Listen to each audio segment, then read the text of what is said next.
Jadi angle saya ngelihatnya kalau kita pengen bantu orang, jangan hanya nunggu pas kita mampu, pas kita punya rezeki lebih. Walaupun kaidah agamanya kayak gitu. Kan dalam Islam itu ada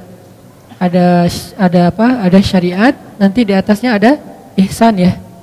Kalau syariatnya kita nggak boleh berinfak lebih daripada misalnya sepertiga harta kita tanpa seizin keluarga. Tapi Abu Bakar berinfak seluruh hartanya. Umar berinfak setengah hartanya. Kok melebihi standar syariat?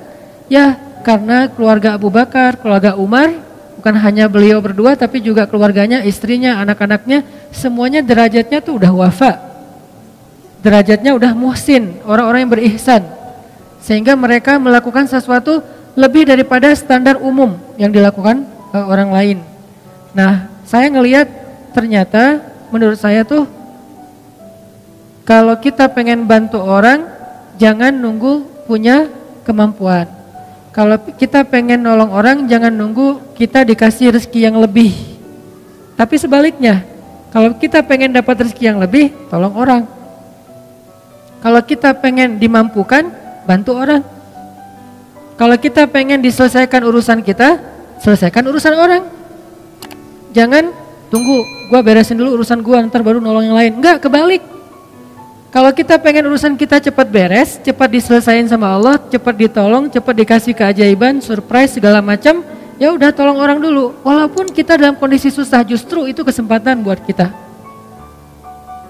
Karena hadisnya jelas, Nabi SAW mengatakan, "Maka nafi hajati akhi, kana Allahu fi hajati." Siapa yang menyelesaikan hajat saudaranya atau sibuk mengurus hajat saudaranya, Allah juga akan sibuk mengurus hajat dia. Lebih canggih mana nih? Kita nyelesain masalah kita sendiri atau Allah yang nyelesain masalah kita? Allah yang nyelesain masalah kita. Jadi biar Allah yang beresin masalah kita, tugas kita adalah beresin masalah orang lain. Kayak gitu kaidahnya, dan itu bukan hanya hadis motivasi. Saya menjadikan semua ayat dan hadis yang saya tahu itu sebagai konsep berpikir, bukan sekedar hadis motivasi. Baca hadis kemudian memotivasi, ayo tolong orang lain, tapi jadikan itu konsep berpikir. Apa bentuk konsep berpikirnya? Begitu kita punya masalah, nyari orang yang juga sama punya masalah. Lu punya masalah enggak? Enggak ada. Kok enggak sih? Cari. Lu punya masalah enggak? Siapa yang punya masalah tolong DM saya. Siapa yang punya masalah tolong WA saya. Siapa yang punya masalah tolong japri saya. Akhirnya berudul banyak banget kan yang datang. Saya punya masalah, pilih salah satunya yang kita mampu. Kadang-kadang yang kita tolong tuh bukan yang paling darurat, bukan yang paling besar, bukan yang paling sulit, tapi yang paling mungkin kita lakukan. Ini hal yang wajar, jadi kita nggak boleh juga menjudge orang lain. Lu kerjaannya bantu yang kecil-kecil, yang receh-receh. Ya siapa tahu dia yang receh tapi ikhlas. Dan kita yang mungkin istimewa banget nggak sanggup jaga keikhlasan kita kan. Kayak cerita bab ikhlas kemarin.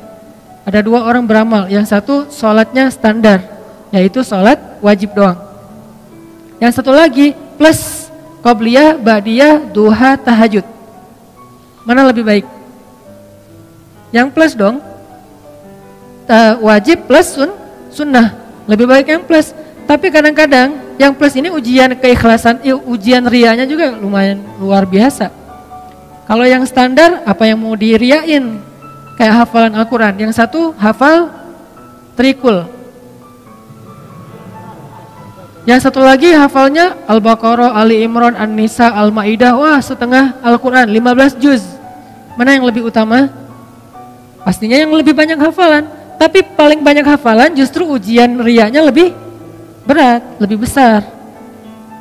Kalau dia baca Quran di dalam sholat, pasti dia akan diuji oleh setan, yuwaswis. Mereka pasti nggak bisa ngeralat kalau lu salah. Jadi tenang aja. Karena suratnya di tengah-tengah gitu, dia baca ayat yang saya juga nggak terlalu hafal lah, pokoknya di tengah-tengah Quran gitu ya. Contoh yang mungkin yang paling saya sering ulang tuh kayak surat favorit saya, surat Maryam. Wadhkur fil kitabi Maryam idzin tabadat min ahliha. Di belakang tetap diam. Idzin tabadat min ahliha. diam aja di belakang. Kenapa? Nggak hafal, sama nih. Kan agak-agak yuwas-wis tuh kan bener. Susah emang surat itu, yang lain nggak pada hafal, jadi biasa aja kali gitu. Dan makmum ini macam-macam karakternya. Dan jadi ada karakter imam, ada karakter makmum. Imam kadang-kadang kayak gitu, caper gitu kan, baca ayat susah-susah, udah gitu mentok Al-Ikhlas. Idza tabadat min ahli qul huwallahu ahad. Imam. Makmum ada juga yang unik. Uniknya apa? Giliran ayatnya dia nggak hafal, diam. Giliran ayatnya yang semua hafal, semuanya benerin. Ayatnya misalnya standar lah ya. Amma yatasaalun 'anin naba'il 'azim. Serentak satu masjid. Alladzihum fi mukhtalifun. Wah, serentak semuanya. Kenapa nggak serahin aja di depan? Kan udah ada imam pengganti di belakang teh. Di belakangnya imam. Kenapa nggak dia aja yang benerin? Kenapa semuanya serentak satu shaf pertama hufaz semua itu, hafiz. Kebenaran suratnya populer. Kalau giliran suratnya sulit, semuanya diam. Kenapa? Takut riya. Kenapa makmum pada diam? Takut riya, Ustadz. Jadi masing-masing punya karakter. Artinya jangan remehin. La tahqiranna minal ma'rufi syai'a. Janganlah kalian meremehkan kebaikan sekecil apapun. Kadang ada teman kita kebaikannya itu sepele, cuman rapih-rapiin sendal doang depan masjid. Cuman meriksa keran doang yang kalau nggak terlalu rapat nutupnya dia rapetin. Tapi amal yang dia lakuin itu karena diremehin orang, jadi nggak ada peluang riya. Sedangkan kita, amal yang kita lakuin karena berpotensi dipuji oleh orang lain, berpotensi juga buat riya. Makanya buat saya sih udah lakuin aja apa yang kita mampu. Tolong orang semampu kita. Kalau mau lebih sedikit gambling karena kita yakin sama Allah, ya udah lakukan yang lebih berat daripada yang kita mampu. Sesekali coba kayak gitu. Kalau buat saya tuh kayak akidah challenge. Kan sekarang orang challenge-nya macam-macam ya. Ada yang kalau yang di YouTube ada yang ngeprank temennya lah. Apalagi yang terbaru, keluar dari mobil terus joget-joget gitu. Gak ngerti juga maksudnya apa gitu. Ya terserah deh, itu mah ekspresi orang lah ya. Saya gak mau menjudge, yang jelas ternyata dalam Islam juga ada challenge-challenge yang keren gitu. Akidah challenge itu kayak gimana? Gambling dalam arti kita mengambil resiko, kita mengambil sesuatu yang menurut kita agak sulit, tapi kita berserah diri kepada Allah, itu kan keren ya. Salah satunya apa? Akidah challenge. Meninggalkan satu pekerjaan yang kita yakin itu nggak halal, lalu kita mencari pekerjaan yang lain yang halal, tapi nggak yakin nemu apa enggak. Ini kan agak bertaruh kan? Nah, disinilah ada iman atau akidah challenge-nya. Dan dengan akidah challenge, akhirnya kita akan menemukan kebesaran Allah. Siapa yang pernah nerapin akidah challenge dalam hidupnya? Ibunya Nabi Musa. Ketika Allah mengatakan kepada ibunya, "Idz auhayna ila ummika ma yuha, an qadhifihi fit tabut, faqdhifihi fil yammi, falyulqihil yammu bil sahil, ya'khudhu aduwwul li wa aduwwullah." Itu berat banget loh. Ketika Allah berfirman kepada ibu Musa, "Hanyutkanlah bayimu ke sungai Nil." Supaya apa? Supaya dia nanti kemudian akan ditemukan oleh musuhku dan musuhnya. Kan berat nih. Ya Allah disuruh hanyutkan, malah bukan diselamatkan, malah ditemukan oleh musuhnya. Ini akidah challenge, ini iman challenge banget buat ibunya Musa. Dan kata Allah, la takhafi, jangan takut. Inna radduhu ilaiki wa ja'iluhu minal mursalin. Kami pasti akan kembalikan dia kepadamu. Akhirnya dihanyutkan oleh ibu Musa. Lalu Allah Subhanahu wa taala singkat cerita mengundang kembali ibu Musa ke istana untuk menyusui bayinya yang sedang kehausan di istana. Akhirnya kembalilah bertemu antara Musa dengan ibundanya, bahkan dengan keluarga besarnya. Ini namanya akidah challenge menurut saya nih. Atau Musa juga pernah akidah challenge kayak gitu ketika Allah bertanya dan Allah Maha tahu jawabannya. Wa ma tilka biyaminika ya Musa? Apa yang di tangan kananmu wahai Musa? Kenapa Allah nanya? Padahal Allah tahu jawabannya. Tidak semua pertanyaan di dalam Al-Quran artinya karena nggak tahu. Ada pertanyaan karena nggak tahu, ada pertanyaan karena nguji, ada pertanyaan karena ingin menegaskan berita. Dan ini pertanyaan Allah ingin menegaskan berita bahwa itu tongkat, bukan ular. Sehingga Allah nanya, "Wa ma tilka biyaminika ya Musa?" Apa yang di tangan kananmu Musa? Musa Musa yang ngomong, Musa yang bicara. Qala hiya 'ashaya atawakka'u 'alaiha wa ahushu biha 'ala ghanami wa liya fiha ma'aribu ukhra. Ini adalah tongkat ya Allah. Siapa yang ngomong? Musa. Artinya itu benar-benar tongkat, bukan doktrin. Allah enggak mengatakan Musa itu tongkat ya. Ya Allah enggak. Allah nanya, apa itu Musa? Kata Musa tongkat. Berarti kamu yang bilang tongkat ya, bukan aku gitu, bukan Allah. Akhirnya aku pakai untuk hiking. Atawakka'u 'alaiha. Untuk apa itu? Untuk naik gunung. Apa istilah kita? Ya mudah-mudahan tidak ada yang mempermasalahkan hiking. Karena itu emang benar kayak gitu kan? Untuk hiking, kalau di zaman kita kayak trekking gitu kan ya, istilah-istilah kita kan ya, untuk naik gunung pakai tongkat. Wa husyu biha 'ala ghanami. Saya pakai untuk menggembalakan ternak-ternak. Waliya fiha ma'aribu ukhra, dan beberapa fungsi yang lain lah. Terus kata Allah, alqiha ya Musa. Coba kamu lempar wahai Musa. Fa alqaha fa idza hiya hayyatun tas'a. Lalu tiba-tiba ketika Musa melemparnya, dia menjadi ular yang merayap-rayap. Kemudian Allah kasih challenge buat Musa. Apa challenge-nya? Khudha. Coba kamu ambil Musa. Ini challenge buat Musa, biar Musa makin yakin sama Allah. Dikasih ujian dulu. Khudha la takhaf sanu'iduha siratahal ula. Gak usah khawatir. Berarti Musa khawatir. Karena Musa ngeliat, aduh ini ular dalam hidup Musa. Musa belum pernah megang ular. Sekarang disuruh pegang ular sama Allah. Khudha, pegang ular. Dan ini bukan ular biasa yang ditemukan di hutan. Ular, bahasa kita jadi-jadian. Kan lebih ngeri ya. Kalau ular biasa, dan kita juga jarang megang, nggak pernah megang, malah kecuali di kebun binatang. Itu juga dampingin pawangnya. Ini nggak masalah nih, nggak masalah. Oh ya udah, begitu dia agak-agak ularnya iseng dikit, Pak, ini kenapa nih, heboh gitu, panik gitu, agak-agak norak gitu kan ya. Megang ular di kebun binatang norak, gimana di hutan gitu. Jadi jangan meremehkan Musa yang khawatir. Kenapa Musa khawatir? Wajar. Pertama, itu ular liar yang bukan di kebun binatang, nggak ada pawangnya. Kedua, itu ular bukan dari semak-semak, dari tongkat. Kan aneh. Kalau dari semak-semak, ular biasa mungkin Musa nggak takut, karena Musa seorang laki-laki yang perkasa. Tapi ini ular dari tongkat. Jadi kalau kita mau pakai nalar, kenapa Musa takut sama ular gituan doang? Karena ularnya bukan ular yang biasa, tapi ular yang berubah dari tongkat. Jadi kayak jadi-jadian gitu. Waduh, ini ular dari tongkat jadi ular. Gimana megangnya ntar kalau ada apa-apa gimana? Musa khawatir. Kata Allah, la takhaf, jangan khawatir. Sanu'iduha siratahal ula. Ntar kami balikin lagi kepada bentuk aslinya. Ini akidah challenge buat Musa.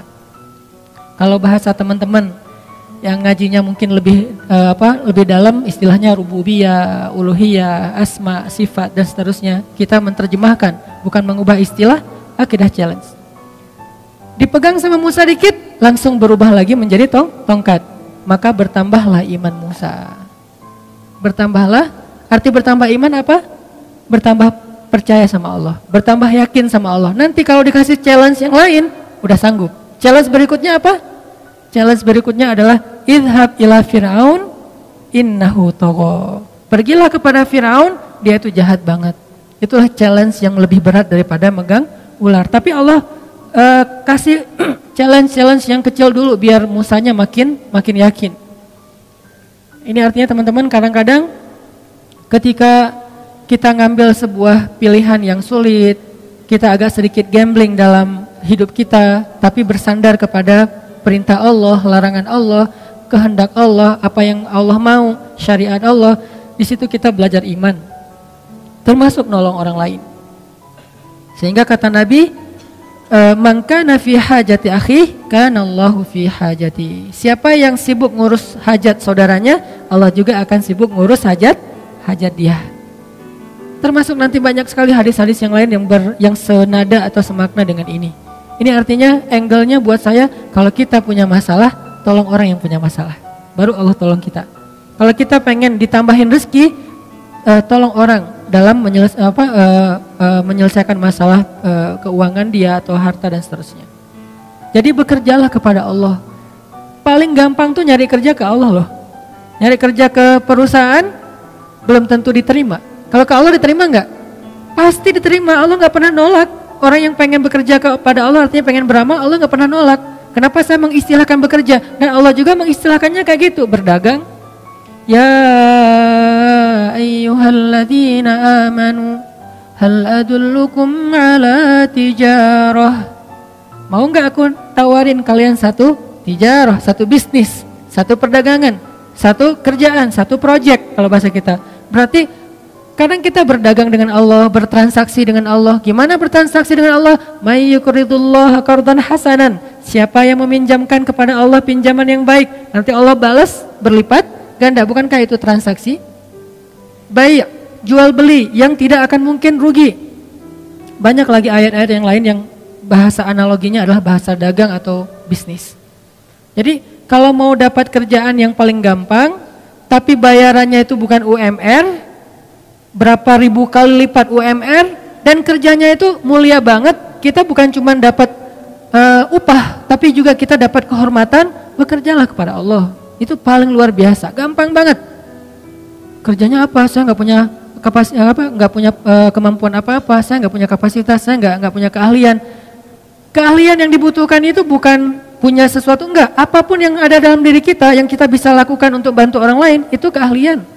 Sekedar apa? Mungkin sekedar repost, sekedar ngajak teman, sekedar, bukankah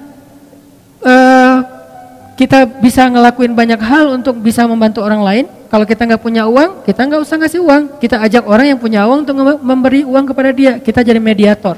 Bekerjalah kepada Allah, pasti diterima sama Allah. Terus diupahin sama Allah, ya. Karena dalam bahasa Al-Quran, Allah mengistilahkannya dengan jaza, dengan ajrun. Jaza artinya apa? Balasan. Ajrun, upah, pahala. Sama kan? Balasan, upah, pahala, itu semuanya sama. Berarti kalau kita pengen dapat kerjaan nih, paling gampang kerja aja sama Allah.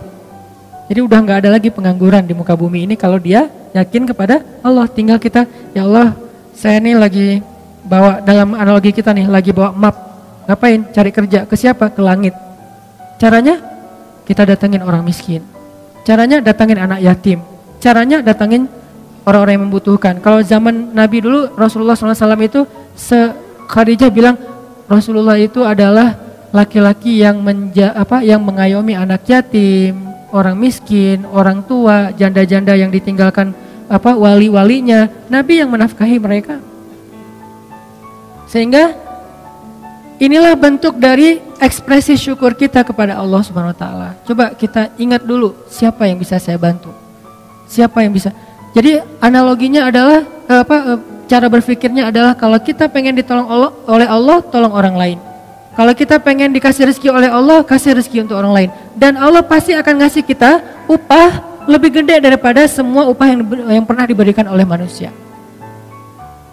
Jadi seorang kurir, jadilah kurir langit.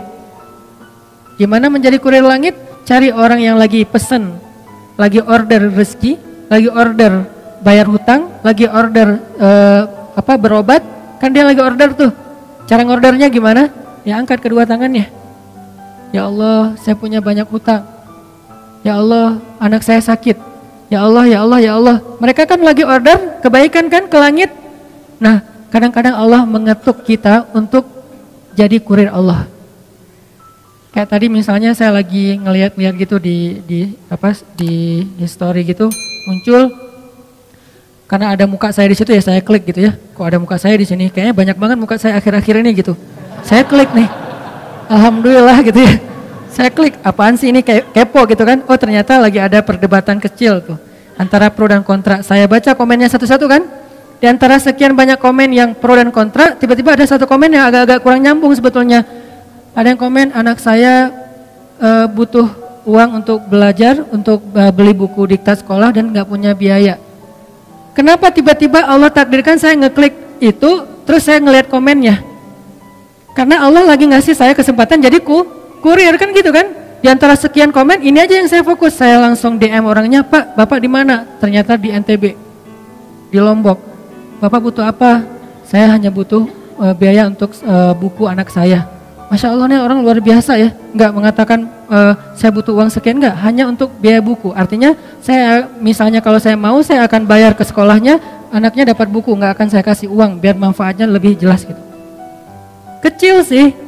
Tapi kan kenapa Allah takdirkan tiba-tiba saya baca postingan itu, saya lihat komen-komennya, mungkin cara Allah ngegelitik saya itu lewat penasaran, pengen tahu ada kehebohan apa, terus nemu di antara sekian kan banyak tuh, ada ratusan, baca satu-satu, kadang senyum, kadang kayak cemberut gitu, apaan sih nih, apa, satu-satu, ada yang unik nih, gak nyambung komennya, anak saya butuh biaya sekolah, langsung saya coba DM, dan ini sering terjadi dalam hidup kita teman-teman. Jadi gak perlu kita cari juga, Allah yang kayak ngorder ke kita, orang tuh ngorder, Allah nge-link kayak sistem startup ya. Jadi kayak social respon gitu, dia ngorder, terus kita kayak driver yang lagi dekat sama lokasi itu, tiba-tiba masuk ke kita, apa kayak notifnya, udah kita tinggal mau apa enggak ngambilnya nih. Kalau kita pikir, aduh jauh banget nih, kan saya sering mesen mie Aceh ya, di Buah Batu, tapi tinggal Cihanjuang. Udah diambil, ternyata pas tahu Cimahi ditolak lagi, aduh kecewa banget nih ditolak. Tapi masih mending lah daripada ditolak mantan, masih. Cuman sampai berkali-kali ditolak gara-gara ngordernya di Cimahi, barangnya ada di Buah Batu, kan orangnya males. Padahal insya Allah pasti saya akan ngasih lebih, saya tahu lah jauh banget, kasihan kalau cuman sekian ribu, kadang-kadang cuman 30.000, ya udah digenapin 31.000 misalnya. Ganjil nggak genap. Maksudnya ditambahin lah 1.000 ongkos capek misalnya. Nah ini kadang-kadang kita pikir, aduh jauh banget. Kita mau klik nggak sih? Allah nggak lagi ngirim nih. Ada yang order, terus muncul notif di kita. Ini analogi lewat digital startup kayak gitu. Ada notif ke kita, mau diambil nggak nih? Begitu kita klik, kita ambil, maka Allah Subhanahu Wa Taala langsung transfer balasannya, upahnya, pahalanya ke saldo kita. Dan Allah kalau transfer biaya kurirnya itu lebih gede daripada semua biaya kurir yang pernah ada di muka bumi. Gede banget Allah ngasihnya. Kan berarti gampang kan cari kerjaan? Cari aja kerja ke langit. Dan Allah sering banget ngasih notif ke kita, tinggal kita ambil apa enggak. Nah ini artinya ternyata cara kita pengen kaya, pengen sukses, pengen bahagia, pengen ditolong tuh bukan nunggu beres urusan kita baru nolong orang lain. Tapi nolong orang lain supaya beres urusan kita.